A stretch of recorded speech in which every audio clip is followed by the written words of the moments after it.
안녕하십니까. 독서하는 마라토너 박종필입니다. 자, 이곳 한국금융연수원 후원에서 촬영하고 있습니다. 현재 시각은 2023년 6월 10일 토요일 아침 8시 17분 정도 됐습니다. 현재 기온은 22도 정도 됩니다. 그리고 오늘 낮 최고 기온은 28도로 예보되어 있고, 그리고 낮에 비가 내릴 것 같습니다.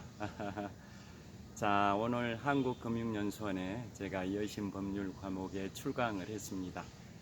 강의를 오늘 오전 9시부터 오후 5시까지 점심시간 제외하고 7시간 동안 강의를 하는데요. 강의 시작하기 전에 약 40분 정도 영상 촬영을 하도록 하겠습니다. 자, 오늘은 미국의 독립전쟁 관련해서 말씀드리도록 하겠습니다. 자, 근대 민주주의의 초석이 됐던 3대 사건이 있습니다. 첫 번째가 1688년 영국의 명예혁명, 영어로는 글로리어스 레볼루션이라고 합니다. 두 번째는 1789년 프랑스 대혁명입니다. 자유평등 박애를 기치로 한 인류 최초의 성공한 시민혁명이 프랑스 대혁명입니다. 세 번째, 미국의 독립전쟁을 통한 독립선언입니다. 미국이 1776년 7월 4일에 독립선언을 했고, 세계 최초의 대통령 제도를 실시했던 게 1789년 프랑스 대혁명 연도와 동일한 1789년에 초대 대통령 조지 워싱턴이 대통령에 취임함으로써 세계 최초의 대통령제를 시행했던 나라가 바로 미국인데요. 그래서 지금까지 말씀드린 1688년에 영국의 명예혁명, 그로부터 101년이 지난 1789년 프랑스 대혁명, 그리고 1776년 7월 4일 미국의 독립선언, 그 이후 13년 후인 1789년 프랑스 대혁명과 같은 연도인 1789년에 미국의 초대 대통령 조지 워싱턴이 취임함으로써 세계 최초의 대통령제를 시행을 했는데요. 이상 세 가지 사건이 민주주의의 초석이 됐던 3대 사건이라고 평가를 받고 있습니다.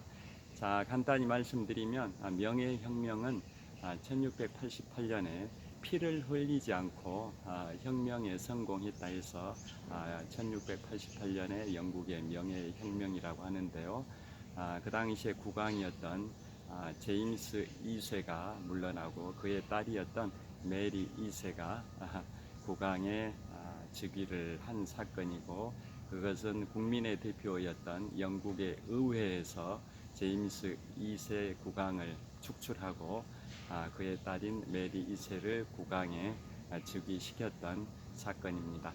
그 전에 있었던 청교도 혁명 등 기타의 혁명들은 그 혁명 당시에는 반란이다, 내란이다, 전쟁이다 이런 식으로 평가를 받았었고, 나중에 가서야 혁명이라고 청교도 혁명이라고 평가를 받았던 반면에 1688년에 있었던 글로리어스 레볼루션 명예혁명은 그 혁명 당시인 1688년에도 혁명으로 평가를 받았던, 피를 흘리지 않고 왕을 몰아내고 의회가 인정하는 새로운 국왕을 즉위시켰던 그 사건, 민주주의의 초석이 됐던 3대 사건 중에 하나인 1688년 영국의 명예혁명입니다. 자, 그 다음에 두 번째 사건이 1789년에 프랑스 대혁명인데요. 자유평등 박애를 기치로 한 프랑스 대혁명은 인류 역사 이래 최초의 성공한 시민혁명으로 평가를 받고 있습니다. 그 전까지 수천 년 동안의 전제군주정을 무너뜨리고 공화정을 가져온 게 바로 프랑스 대혁명인데요. 그 전에 수천 년 동안의 전제 군주정이라고 하면 왕이 국왕 지도자가 세습을 통해서 권력을 승계하는 그러한 게 바로 군주정인데요. 프랑스 대혁명을 통해서 공화정이 실현됨으로써 이제는 지도자가 세습을 통해서 승계되는 게 아니라 국민이 선택을 해서 국민이 선출해서 지도자를 뽑는 공화정이 실현된 게 바로 1789년의 프랑스 대혁명입니다. 자, 그런데 그로부터 약 한 1800년쯤 전에 고대 로마 시절에도 공화정이라는 게 있긴 있었는데요. 그것은 국민이 선출을 했다기보다는 로마 원로원에서 지도자를 선출하는 그런 방식이다 보니까 진정한 의미의 공화정이라고 보기는 어렵습니다. 그에 반해서 프랑스 대혁명을 통해서 실현된 공화정은 그야말로 국민이 선택한, 국민이 선출한 지도자가 국가의 통치자가 되는 그러한 형태, 진정한 의미의 공화정을 가져온 게 1789년의 프랑스의 대혁명이라고 평가를 받고 있습니다. 그 다음에 오늘 이제 주제로 말씀드릴 민주주의의 초석이 됐던 3대 사건 중에 하나인 미국의 독립전쟁입니다. 자, 미국의 독립전쟁은 1775년 4월 19일부터 1783년 9월 3일까지 약 8년 반 동안 지배 국가였던 영국을 상대로 한 미국의 13개 주가 동맹을 맺어서 영국을 상대로 전쟁을 통해서, 즉 독립을 위한 전쟁, 식민지 지배 국가인 영국을 상대로 지배를 당했던 미국의 13개 주가 동맹을 맺어서 전쟁을 벌였고, 8년 반 동안의 전쟁 끝에 그 미국의 13개 주가 승리를 해서 영국의 조지 3세가 지배하던 그러한 속국에서 벗어나서 독립국가를 만들었던 게 1776년의 7월 4일 독립선언이고요. 그러한 거에 관하여 제가 오늘 말씀드리도록 하겠습니다.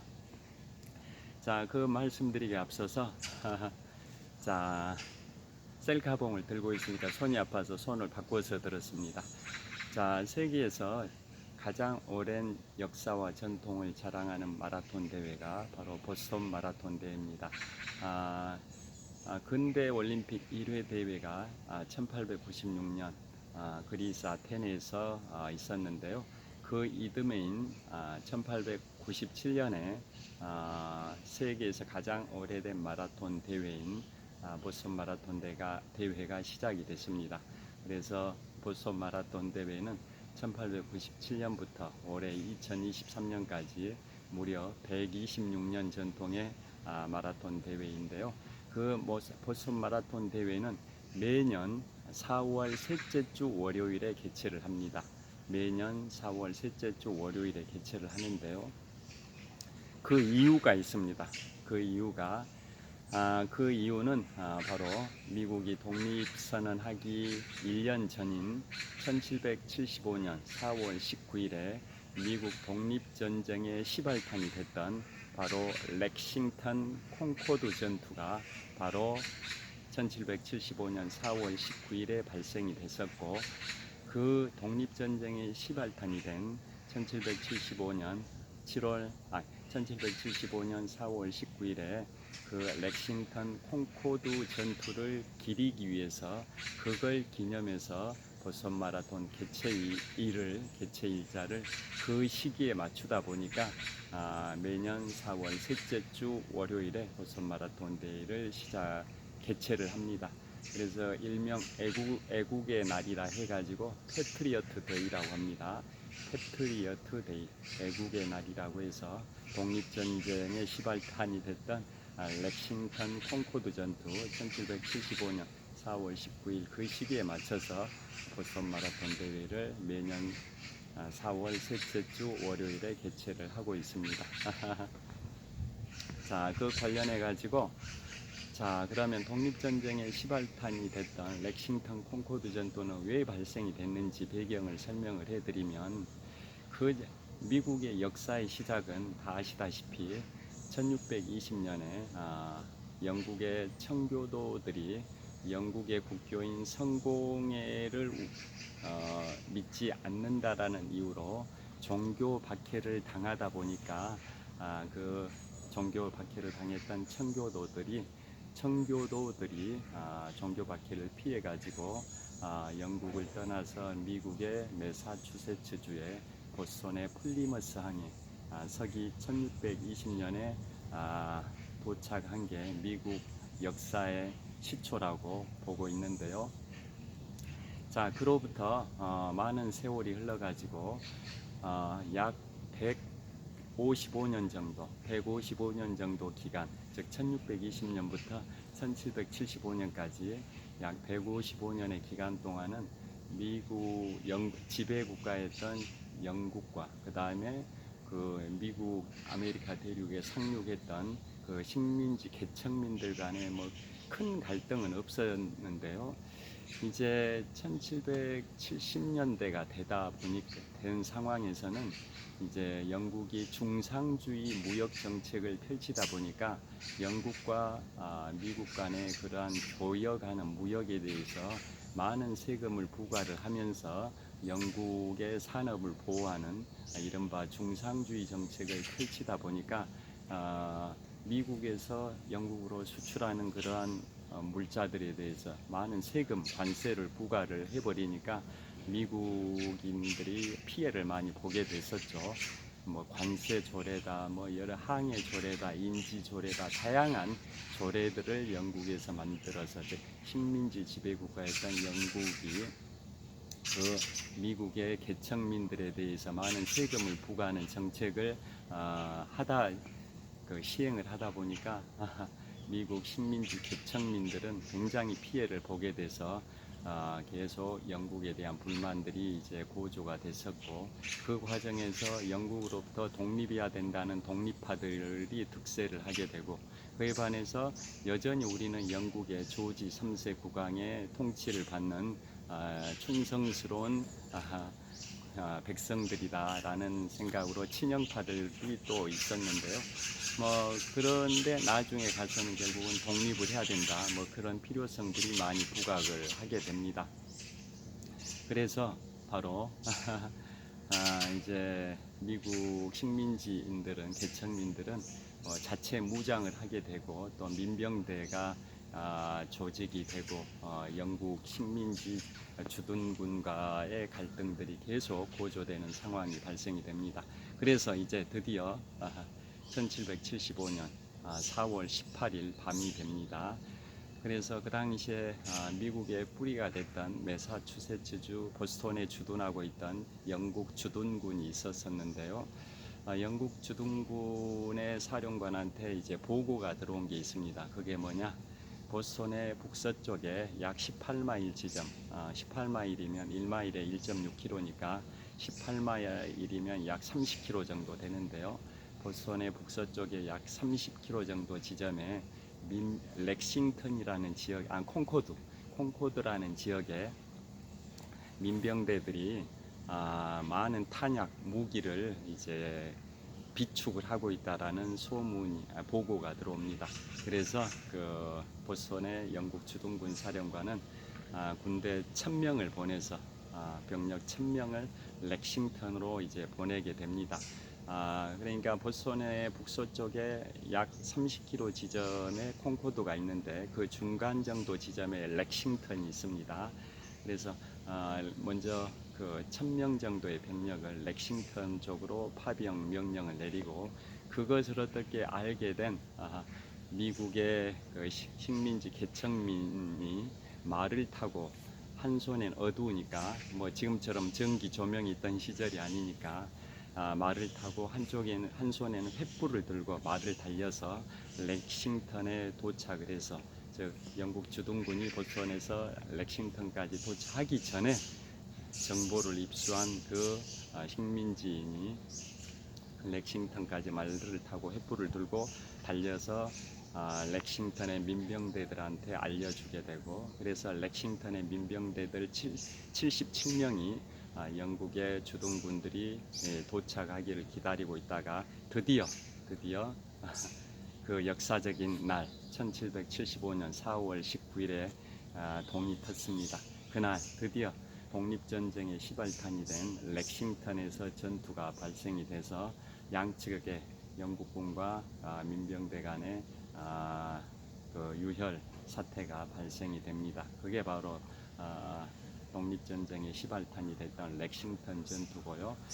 거기에서 교전에서 쌍방간에 교전 양측 간에 사상자가 발생이 됐고, 영국 주둔군은 다시 북서쪽으로 더 이동을 해서 콩코드에 도착을 해가지고, 또 거기에서도 영국 주둔군은 그 식민지 민병대 간에 또 교전이 발생돼서 치열한 전투가 벌어지는데요. 민병대들이 독립을 해야 된다는 의지력이 강하다 보니까 결사항전의 각오로 이순신 장군의 말씀처럼 사 즉 생, 생 즉 사, 죽기를 각오 싸운다면 살 것이요 살려고 한다면 죽을 것이다. 바로 사 즉 생, 생 즉 사지 않습니까? 이순신 장군의 그런 말씀처럼 민병대들이 치열하게 영국 주둔군을 상대로 싸워가지고 결국은 민병대가 더 우세했었습니다. 수적으로 그 독립을 해야 된다는 의지력이 강하다 보니까 영국 주둔군이 규율이나 그 경험 면에서는 훨씬 뛰어났지만 민병대들은 그 독립을 해야 된다는 그 의지력, 열정이 강하다 보니까 좀 규율이나 경험은 부족했지만 그 열정이 영국 주둔군의 경험을 압도를 했었습니다. 그래서 영국 주둔군들이 보스턴으로 다시 퇴각을 하는 과정에서 그 주변에 있던 다른 지역의 민병대들도 계속 영국 주둔군들의 퇴각을 추격을 해가고, 그래서 나중에 가서는 영국 주둔군들은 괴멸 직전까지 가게 되는데요. 그때 바로 보스턴의 영국 주둔군 사령관이 정원군을 보내가지고 구사일생으로 영국 주둔군들이 보스턴까지 퇴각을 할 수 있었습니다. 그래서 그 민병대들은 결국은 보스턴 외곽을 포위하는 보스턴 포위전을 이제 펼치게 되는데요. 쌍방간에 당연히 보스턴에 주둔하고 있던 영국 주둔군들은 무기도 화력도 막강하고 군인들의 규율 체계나 그 다음에 경험이 뛰어나기 때문에 그 민병대들이 숫자는 많다지만 경험이 부족한 상황이었기 때문에 포위만 하고 있었지 서로 그 추가 교전이 발생하진 않고 장기적인 포위 상태만 유지가 됩니다. 그런데 그로부터 석 달 후인 1775년 7월에 드디어 독립전쟁의 영웅이자 미국의 초대 대통령인 조지 워싱턴이 대륙회의에서 대륙군 총사령관으로 임명이 돼서 드디어 보스턴에 입성을 하게 돼서 입성이라기보다는 보스턴을 포위하고 있는 민병대들과 이제 만나게 됩니다. 첫 만남이 이루어집니다. 그래서 이제 보스턴을 공격할지 아니면은 그 포위 상태를 그대로 유지할지 고민을 하는데요.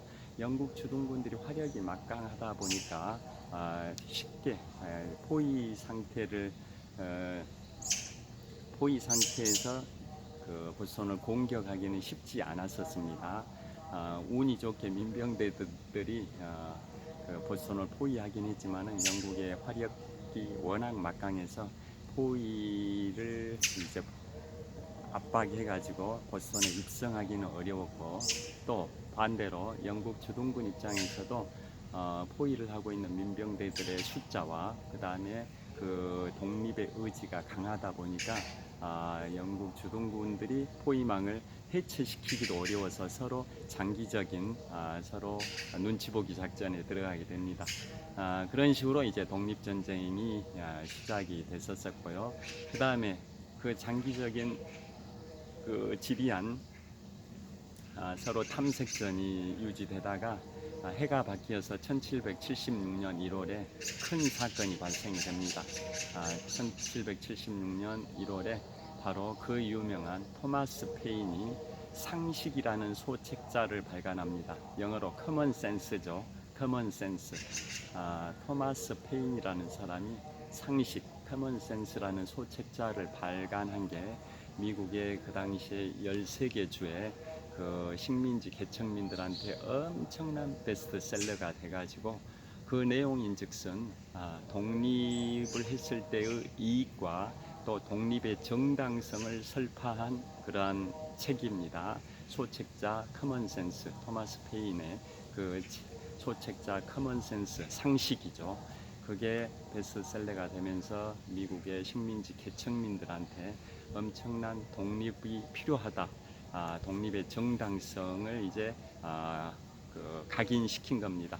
그래서 드디어 1776년 7월 4일에는 바로 7월 2일 날 1776년 7월 2일에 미국의 펜실베니아 필라델피아에서 독립선언서가 작성이 되고 이틀 후인 1776년 7월 4일에 독립선언서가 발표가 돼서 드디어 독립을 선언을 하게 됩니다. 그런데 그게 끝이 아닙니다. 그로부터 7년 정도 계속 독립전쟁이 지속이 됩니다. 그래서 결국은 독립전쟁은 아까 말씀드린 1775년 4월 19일에 렉싱턴 콩코드 전투가 독립전쟁의 시발탄이 됐고, 이듬해인 1776년 7월 4일에 독립선언문이 발표돼서 그걸 더 그것에 힘을 보태고 또 그야말로 영국의 조지 3세 통치하에 영국 식민지 지배 상태로부터 해방을 만천하에 공표를 하게 된 게 1776년 7월 4일 독립선언서 발표인데요. 그로부터 7년 정도 더 전투가 계속 치열하게 공방전이 벌어져서 드디어 1783년 9월 3일에 독립전쟁이 종료가 되는데요. 그래서 결국 독립전쟁 기간은 약 8년 반입니다.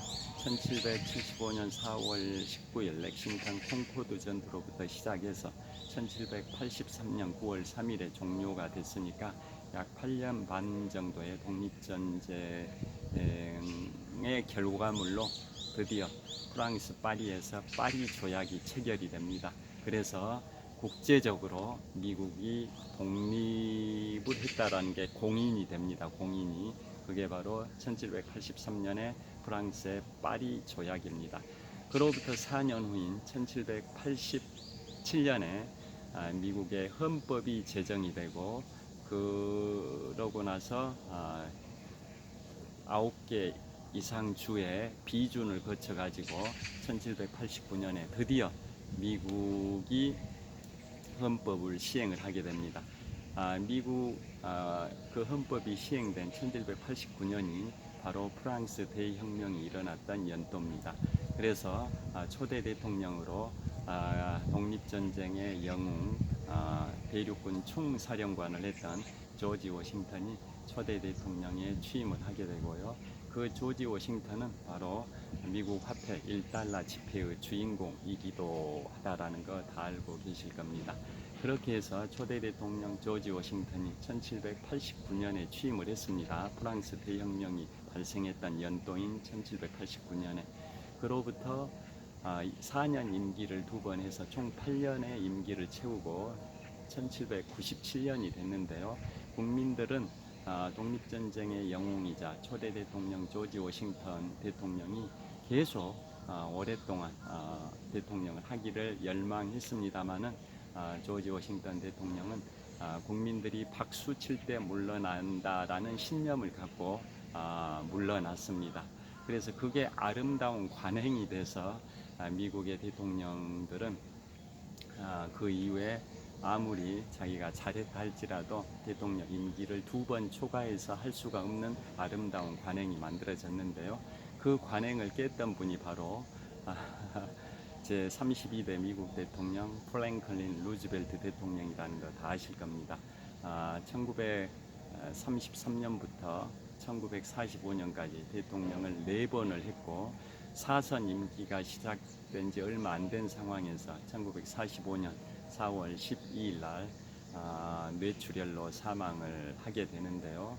2차 세계대전을 거의 승리로 이끌었던 프랭클린 루즈벨트 대통령이 1945년 4월 12일에 뇌출혈로 사망합니다. 그로부터 18일 후인 4월 30일에 2차 세계대전의 전범이었던 독일의 아돌프 히틀러가 권총 자살을 했고, 5월 8일에는 독일이 미국, 영국, 프랑스를 상대로 항복을 선언을 했고, 다음 날은 독일이 구소련을 상대로 항복을 선언해서 2차 세계대전의 유럽 전선이 종전이 됐었습니다. 그런데 루즈벨트 대통령이 뇌출혈로 사망하자 부통령이었던 해리 트루만 부통령이 대통령직을 승계를 했고, 1947년에 미국이 아예 헌법을 바꿨습니다. 헌법을 바꿔가지고 헌법 22조, 수정헌법 22조를 통해서 대통령 임기 3선 금지 조항을 만든 겁니다. 수정헌법 22조입니다. 자, 그 내용인즉슨 미국은 대통령을 2번을 초과해서 할 수 없다, 즉 2번까지만 할 수 있다, 이런 내용이 됩니다. 그리고 예를 들어 대통령이 유고됐을 때 부통령이 대통령직을 승계를 하지 않습니까? 그래서 승계했을 때 자녀 임기, 즉 유고된 대통령의 자녀 임기가 2년 이하일 경우에는 그것은 2년 이하를 부통령이 이제 승계 대통령으로서 직무를 수행하고 그 뒤로 대통령 2번을 출마를 할 수가 있는데요. 반면에 유고된 대통령의 자녀 임기가 2년 초과일 경우에는 이미 대통령을 한 번 한 걸로 봐가지고 그 승계했던 그 부통령은 다음에 한 번만 더 출마를 할 수 있습니다. 한 번만 더 수행할 수 있다. 뭐 이런 내용이 바로 수정헌법 22조에 나와 있습니다. 그래서 트루만 대통령이 제 33대 미국 대통령 트루만 대통령이 1947년에 수정헌법 22조를 만들어서 대통령 3선 금지 헌법 조항을 만들었는데요. 그 조항은 미국이 연방 국가다 보니까 연방의회 상원과 하원 각각 3분의 2의 국회의원들이 찬성한다 해서 그게 헌법이 시행될 수 있는 게 아니고, 연방 국가의 취지에 맞게 50개 주로 구성되어 있는 연방 국가인데요. 50개 주의 4분의 3 이상이 해당되는 주의 의회에서 비준을 해야 그 조항 수정헌법 22조가 발효가 됩니다. 그래서 각 주들이 쭉 순차적으로 비준을 해서 50개 주 중에 4분의 3 이상이 해당되는 주가 비준하는데 4년이 소요됐습니다. 그래서 드디어 1951년에 그 수정헌법 22조가 비준 요건을 다 갖춰서 시행이 됐습니다. 그래서 1951년 이후에는 미국은 대통령을 아무리 잘하더라도 대통령은 2번까지밖에 못합니다. 자, 그래서 오늘은 미국의 독립전쟁 관련해 가지고 말씀드렸고요. 모두에 말씀드린 것처럼 민주주의, 세계 민주주의의 초석이 됐던 3대 사건이 1688년 영국의 명예혁명, 또 1789년 프랑스 대혁명, 또 1776년 7월 4일 독립선언 및 1789년 조지 워싱턴의 초대 대통령 취임, 이게 근대 민주주의의 초석이 된 3대 사건인데요. 그 중에 미국의 독립전쟁과 관련해서 말씀을 드렸습니다. 자, 오늘 아침에 인터넷 뉴스를 보니까 현재 제46대 미국 대통령 조 바이든 대통령은 이미 재선 도전을 출마를 선언했고요. 공화당에서는 트럼프 전 대통령이 굉장히 강력한 지지를 받고 있는 상황에서 트럼프 대통령 시절에 부통령을 했던 마이크 펜스 전 부통령이 트럼프 대통령을 비판하면서 자신도 공화당 후보 경선에 뛰어들겠다라고 선언을 해서 현재 공화당은 트럼프 전 대통령, 또 마이크 펜스 전 부통령, 그 다음에 플로리다의 드센티스 플로리다 주지사 등 총 10명 정도가 공화당의 대선 경선전에 뛰어든다라고 선언을 했습니다.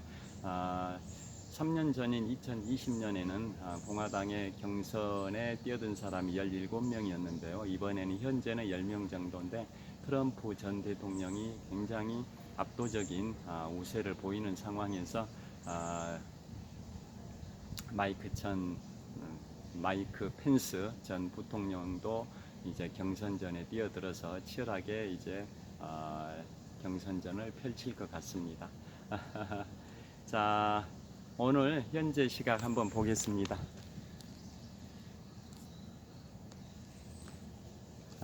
현재 시각은 2023년 6월 10일 토요일 오전 8시 48분입니다. 햇볕이 있는 대로 나와봤습니다. 자, 오늘 제가 이제 10분 후부터 여신법률 강의 7시간 강의가 시작이 됩니다. 자, 오늘 주말입니다. 6월 20일은 60 민주항쟁 36주년입니다.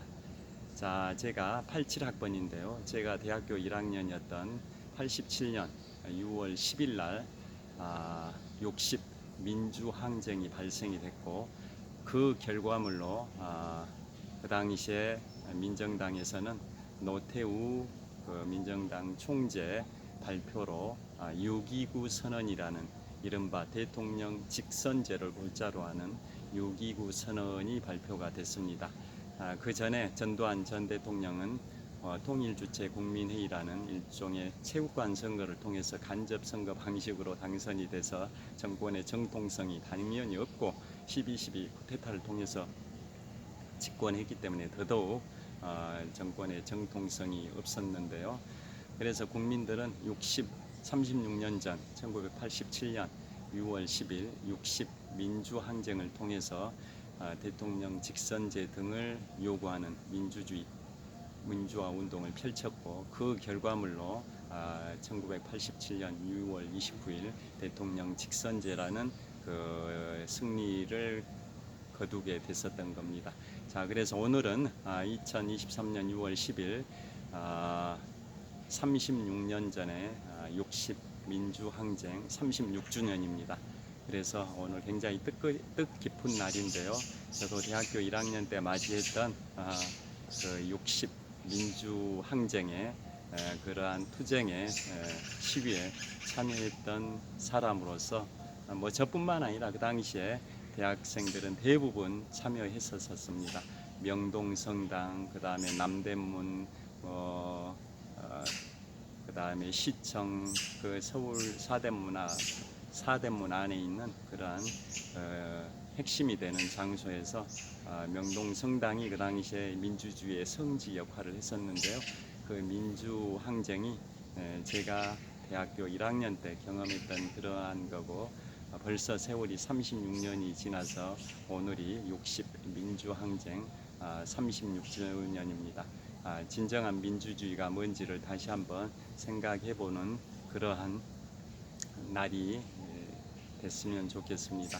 자, 그래서 오늘은 민주주의의 세계 인류 민주주의의 초석이 됐던 3대 사건, 영국의 명예혁명, 프랑스 대혁명, 미국의 독립선언 등에 관하여 말씀을 드렸습니다. 여러분들께서도 민주 60 민주항쟁 36주년을 맞이해서 진정한 민주주의에 관해서 한번 생각해 보시는 소중한 시간 되시고요. 행복한 주말 되시길 빌겠습니다. 지금까지 한국금융연수원 후원에서 독서하는 마라토너 박종필이었습니다. 시청해 주셔서 감사합니다. 화이팅!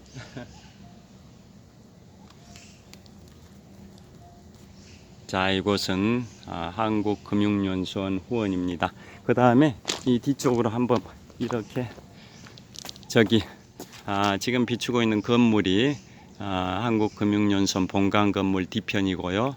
저 멀리 서쪽 방향으로 약 2km 정도 지점에 북악산이 보입니다. 청와대 뒷산 해발 342m 고지 북악산 고지가 보입니다. 여기에 또 뻐꾸기 소리도 들리고 현재는 기온이 한 20도, 한 3, 4도 될 것 같습니다. 시원하게 바람이 불고 있습니다. 자, 장시간 시청해 주셔서 감사합니다. 화이팅! 좋은 하루 되십시오. 감사합니다.